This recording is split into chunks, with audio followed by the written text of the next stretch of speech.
নমস্কার। আচ্ছা, আপনার কি আধার কার্ডের একটা পিভিসি কপি দরকার? মানে ওই শক্তপোক্ত প্লাস্টিকের কার্ডটা? যদি উত্তর হ্যাঁ হয়, তাহলে একটা কথা জেনে রাখা খুব জরুরি। আগের মতো করে কিন্তু এখন আর এটা অর্ডার করা যাচ্ছে না। নিয়মটা একটু বদলে গেছে। তো চলুন আজকের এই আলোচনায় আমরা ধাপে ধাপে দেখে নেব ঠিক কিভাবে নতুন পদ্ধতিতে এই কার্ডটা হাতে পাওয়া যাবে আর কেনই বা এই বদলটা আনা হলো। তো যে প্রশ্নটা সবার আগে মাথায় আসে সেটা হলো, পিভিসি আধার কার্ড অর্ডার করার নিয়ম কি সত্যি বদলে গেছে? একদম। উত্তরটা হলো হ্যাঁ, বদলে গেছে। আগে যে একটা খুব সোজা সাপটা পদ্ধতি ছিল সরাসরি অর্ডার করার, সেই অপশনটা কিন্তু এখন আর নেই। আর ঠিক এই কারণে আজকের এই আলোচনাটা খুব গুরুত্বপূর্ণ, যাতে এই নতুন নিয়মটা নিয়ে কারও কোনো রকম সমস্যায় পড়তে না হয়। সবচেয়ে বড় যে বদলটা এসেছে সেটা হলো এটাই, মানে এখন আর চাইলে সরাসরি আধার নম্বর দিয়ে কার্ড অর্ডার করে দেওয়া যাবে না। এখন যেটা বাধ্যতামূলক করা হয়েছে সেটা হলো আপনাকে প্রথমে মায়ে আধার পোর্টালে লগ করতেই হবে। এখন প্রশ্ন হলো, কেন এই নিয়ম? আসল কারণটা হলো সিকিউরিটি বা নিরাপত্তা। ব্যাপারটা ভাবুন, এই পদ্ধতির ফলে শুধু কার্ডের আসল মালিক মানে আপনি বা আপনার অনুমোদিত কোনো ব্যক্তি কার্ডটা অর্ডার করতে পারবেন। এতে করে কিন্তু পরিচয় চুরি বা জালিয়াতির যে ভয়টা ছিল সেটা অনেকটাই কমে যায়। আচ্ছা, এবার আমরা জানব পিভিসি কার্ডের এই নতুন নিয়মটা সম্পর্কে। তো অর্ডার করার আগে কি কি জিনিস হাতের কাছে রেডি রাখতে হবে, চলুন এবার সেটা দেখে নেওয়া যাক। পুরো প্রক্রিয়াটার জন্য একটা ছোট্ট ফি লাগে, মাত্র ৫০ টাকা। এখন মনে হতেই পারে এই ৫০ টাকাটা কেন লাগছে, তাই না? আসলে এই খরচের মধ্যেই কিন্তু সব কিছু ধরা আছে। যেমন ধরুন, ভালো কোয়ালিটির পিভিসি কার্ডে প্রিন্ট করার খরচ, প্যাকিংয়ের খরচ, আর সব শেষে স্পিড পোস্টের মাধ্যমে কার্ডটা একদম আপনার বাড়ির ঠিকানায় পৌঁছে দেওয়ার খরচ। সব মিলিয়েই এই ৫০ টাকা। তো কি লাগবে? কয়েকটা জিনিস কিন্তু একেবারে হাতের কাছে রাখতেই হবে। প্রথমত, সরকারি মাই আধার পোর্টাল মানে myAadhar.uidai.gov.in এই ওয়েবসাইটে যেতে হবে। অন্য কোনো ওয়েবসাইটে কিন্তু একদমই নয়। দ্বিতীয়ত লাগবে আপনার ১২ সংখ্যার আধার নম্বর। আর ৩ নম্বর, যেটা সবচেয়ে জরুরি, সেটা হলো আধারের সাথে লিঙ্ক করা আপনার মোবাইল নম্বরটা।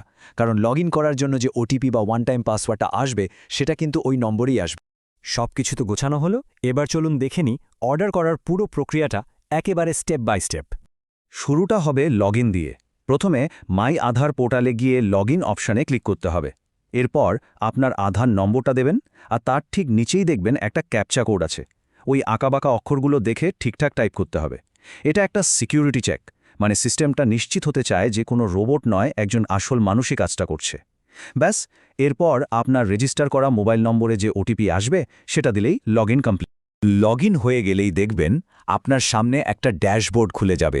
এখানে অনেকগুলো সার্ভিস বা পরিষেবার অপশন থাকবে, যেমন আধার ডাউনলোড করা, ঠিকানা বদলানো ইত্যাদি।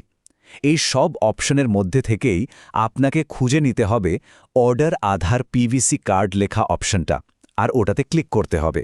এবার আসবে একটা খুব জরুরি ধাপ, সেলফ নাকি আদার্স অপশন। ব্যাপারটা খুব সহজ। যদি নিজের জন্য এই কার্ডটা অর্ডার করেন, মানে যে ব্যক্তি লগ করেছেন তার নিজের জন্য, তাহলে সেলফ অপশনটা বেছে নিন।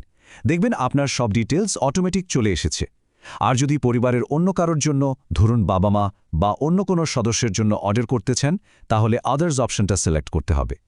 এই আদার্স অপশনটার একটা দারুণ ব্যাপার আছে। ধরুন আপনার পরিবারের কারোর আধারের সাথে মোবাইল নম্বর লিঙ্ক করা নেই, কোনো চিন্তা নেই, আপনি তার হয়েও কার্ড অর্ডার করে দিতে পারবেন। সেক্ষেত্রে শুধু তার আধার নম্বরটা লাগবে, আর স্ট্যাটাস আপডেট পাওয়ার জন্য যে কোনো একটা চালু মোবাইল নম্বর দিলেই চলবে। এর পরের ধাপ হলো পেমেন্ট আর ট্র্যাকিং। তো সেলফ বা আদার্স যেটা আপনার জন্য প্রযোজ্য সেটা বেছে নিয়ে নেক্সট বাটনে ক্লিক করতে হবে। এরপর একটা পেজ আসবে যেখানে কিছু টার্মস অ্যান্ড কন্ডিশনস থাকবে, সেখানে টিক দিয়ে মেক পেমেন্টে ক্লিক করতে হবে। ব্যাস, এবার আপনাকে পেমেন্ট গেটওয়েতে নিয়ে যাওয়া হবে। সেখানে ৫০ টাকা পেমেন্ট করে দিলেই একটা রসিদ জেনারেট হবে। এই রসিদটা কিন্তু খুব জরুরি, তাই অবশ্যই ডাউনলোড করে নিজের কাছে সেভ করে রাখবেন। পেমেন্টের জন্য কিন্তু অনেক রকম অপশান আছে। আপনার সুবিধামতো UPI, debit card, credit card বা নেট ব্যাংকিং ব্যবহার করতে পারেন। এমনকি কিউআর কোড স্ক্যান করেও পেমেন্ট করা যায়। মানে পেমেন্ট করাটা খুবই সহজ। পেমেন্ট হয়ে গেলেই কিন্তু কাজ শেষ নয়। আপনার কার্ডটা এখন কোন পর্যায়ে আছে সেটাও আপনি দেখতে পারবেন। এর জন্য শুধু মাই আধার পোর্টালে লগ করে মাই অনলাইন রিকোয়েস্ট সেকশনে যেতে হবে। সেখানেই দেখতে পাবেন আপনার অর্ডারটা প্রিন্ট হচ্ছে নাকি ডিসপ্যাচ বা পাঠানো হয়ে গেছে। তাহলে চলুন সবশেষে মূল বিষয়গুলো আর একবার ঝালিয়ে নেওয়া যাক। পুরো ব্যাপারটার মধ্যে থেকে যে একটা কথা মাথায় গেঁথে নিতে হবে সেটা হলো এখন পিভিসি আধার কার্ড অর্ডার করতে হলে মাই আধার পোর্টালে লগ করাটা মাস্ট, মানে বাধ্যতামূলক। পুরনো ওই সরাসরি অর্ডারের সিস্টেমটা কিন্তু আর নেই। আর এই বদলটা আনা হয়েছে শুধুমাত্র আমার তথ্যের সুরক্ষার জন্যেই। শেষ করার আগে একটা প্রশ্ন রেখে যাই। আচ্ছা, এই যে ডিজিটাল যুগ, যেখানে আমাদের প্রায় সবকিছুই স্মার্টফোনে বা ডিজিলকারে থাকছে, সেখানে মানিব্যাগে বা পকেটে করে একটা ফিজিক্যাল আইডি কার্ড বয়ে বেড়ানোর দরকারটা ঠিক কতটা? যদিও ডিজিটাল অপশন থাকাটা খুব সুবিধার, কিন্তু হঠাৎ কোনো জরুরি পরিস্থিতিতে একটা ফিজিক্যাল কার্ড হাতে থাকাটা কিন্তু বেশ ভরসার। এটা নিয়ে ভাবা যেতে পারে, তাই না?